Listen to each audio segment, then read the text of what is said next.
It's 12:27 Friday morning, and Reno Tahoe Airport has its first customer, 6 hours ahead of schedule. I brought a book with me, and I brought some coffee, and I have a newspaper. Too excited to sleep, too nervous to stay home, retired Marine Corporal Peggy Fish is one of 38 veterans headed to Washington, D.C. thanks to Honor Flight Nevada. Once a Marine, always a Marine. You're just ready to be in the military and go along with it. And this will be wonderful to be with some of the people who are military people also. Right, there you go. Within a few hours, fellow soldiers begin filing in, most of whom have had about as much sleep as Peggy. It's surprising how much you stay, how harder it is to sleep when you're anticipating something. They wear their branch of service and time served proudly, each with a story to tell. I went in as a volunteer in World War II at 17, and I put 8 years in. That covered the Korean War, too. For some, the trip will be the very first time they've talked about their time at war. And some have had very bad experiences, and they don't want to talk about it. I can understand that. I want to hear more stories. I want to understand more of what happened. Raymond, Kronsky. With boarding passes in hand, the vets load their first plane where free breakfast, compliments of McDonald's is waiting, along with the first of many surprises. But I just want to personally, on behalf of all the people of the state of Nevada, say my heartfelt thanks and gratitude for your service to our country and protecting our freedoms. God bless you, God bless Nevada, and God bless the United States of America, the greatest nation on earth. Thank you. The chemistry's starting to happen, you know. The wrapping is coming off the Christmas presents. We have another 30 minutes to update. An hour-long delay into Denver means more time to share stories until takeoff when a 2-hour flight takes us to the Mile High City, where once again, Child's being served. Make a hole. We're going to bring it all the way down. a meal is provided, this time by the USO. Thank you so much for your service. Moments later, we're airborne again. Here we are, ready to go. It's a 4-hour flight to the East Coast. You'd expect most of these veterans to catch up on sleep, Start looking the other direction. but you'd be wrong. This is for you guys. Before you know it, we've arrived at the airport in Virginia, where a ceremony normally reserved for retired colonels and VIPs greets the honor flight. First, we get a little round of applause for our veterans. We'd like to thank you so much for choosing Southwest Airlines. Have a great day here in the Washington area. But that's not the only thing waiting for these veterans.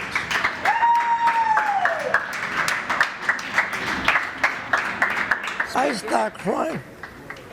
I start crying right away when I see something like that. Oh yeah, it gets me right by the horns here, I tell you that. Around every turn, there's more strangers waiting for a chance to simply say thank you. You get emotional over it. You know, you're the hard-boiled guy, but you're still a softie.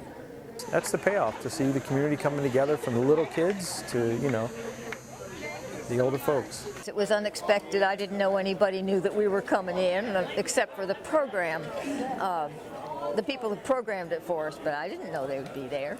The veterans have landed, and the trip of a lifetime is in full swing. A lot to do, a short amount of time, so let's get doing it. One more step. A bright sunrise kicks off day 2 of the Honor Flight Nevada trip to Washington. Right now, I need the Guardians to make sure that they've got their veteran on. First thing on the schedule is the memorial everyone has been waiting to see. We're just leaving the hotel. We're on the way to the World War II Memorial. It's 8:30 in the morning. We should be there in about 15 minutes. But politics at the Capitol have thrown a possible wrench in the plans, as the memorials are said to be closed off to the public. There is one barricade at the Pacific. Instead of fear, a sense of resilience spreads on board. I'm going to help them tear them down. If we do, I've moved things before. Past the Washington Memorial and west wing of the White House, we arrive at our destination, but we're not the first ones here. Hey, Park Ranger, I know you're listening to me. Get these things down. They don't belong here.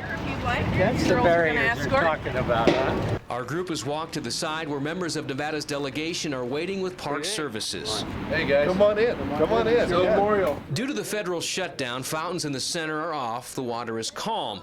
But once inside, over 65 years of emotions start to flow. And it's very emotional and very honored to be here and see it, because I lived through it.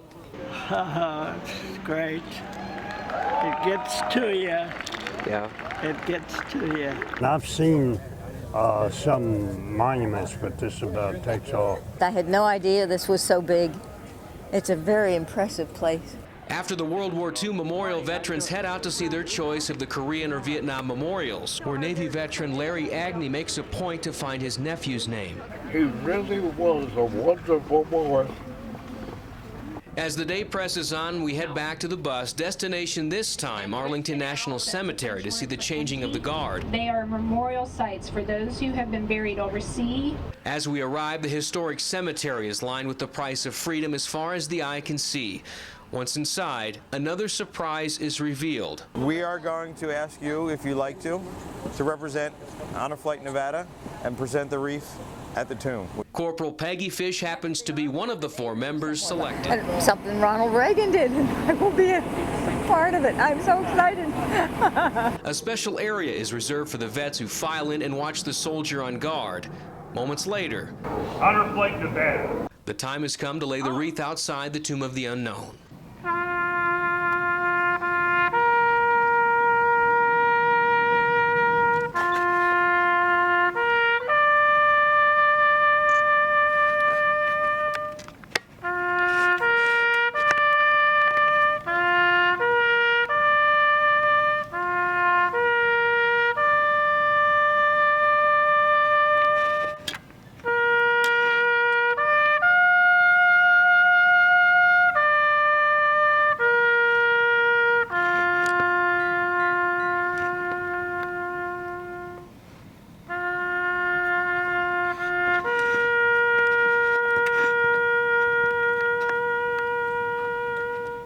This kind of stuff, I can't get through it. It's part of my life. A few hours later, back at the hotel, our group gathers for the final dinner of the trip. Everything goes as planned until Honor Flight Director John Uspa pulls out a duffel bag. I'm sure you remember back in the old days when you were serving. You look forward to mail call. There's been a bunch of strangers, a bunch of kids, a bunch of family, a bunch of loved ones that have sent you letters. James Wilson.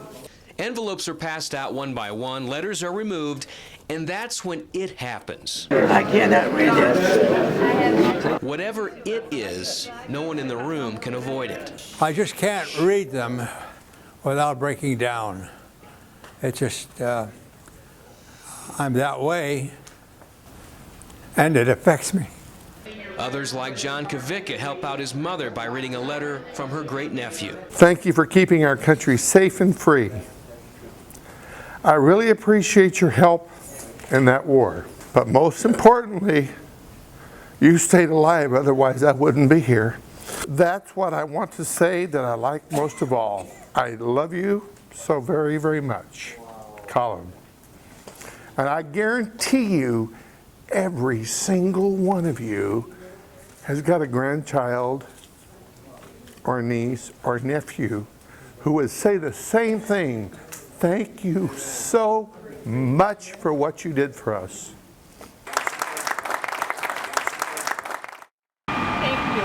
It's been a weekend of handshakes from strangers, tears, and lots of laughs for the 38 veterans from Honor Flight Nevada. All these people come up and shaking hands with you, people you never saw before in your life. It was a great feeling, and I never experienced a feeling like that. As the men and women wait for their plane in Maryland, those memories are already playing out, and for the first time, a chance to reflect. When I got that envelope with some notes from some of these little kids, I cried. Just hoping that they will never experience what we had. You get goosebumps. That's what I felt. I always felt like a kid getting all this attention. But finally seeing the memorial dedicated to World War II veterans is one moment in time they'll never forget. One of the greatest understatements is it's the greatest generation. They were much more. But as the old saying goes, all good things must come to an end. Thank you for your service. Our first flight takes us to Las Vegas, where Gate B11 is filled with a familiar sound. Somebody came up and handed it to me here in Las Vegas, and I was so surprised, and she said, "This is for you." Anxious with being so close to home, the vets are ready to go when another surprise, this time from Southwest Airlines, pulls up to the gate to take them home. I was just wondering, what the heck are we going to get when we get back up to Reno? A 57-minute plane ride back into Reno reveals what's waiting.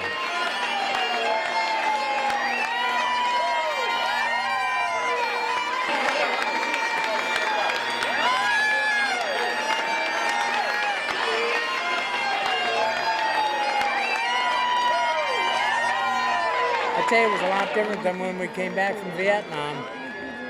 Because people weren't too thrilled with us at that point. The Baby Killer series, I think, is over. I think now the troops are getting some support. Everybody should, when they come home, should have a reception like that. The trip of a lifetime has come to an end, but the memories will live on. To meet these old guys, you know, and each guy has his story, and I tell you, it's just, I don't know how I can explain it to my wife. This trip has really brought back faith in a lot of people. It changes their lives, their kids' lives. It changes the community's lives, how they see them. It changes our lives. God bless you, America, Nevada.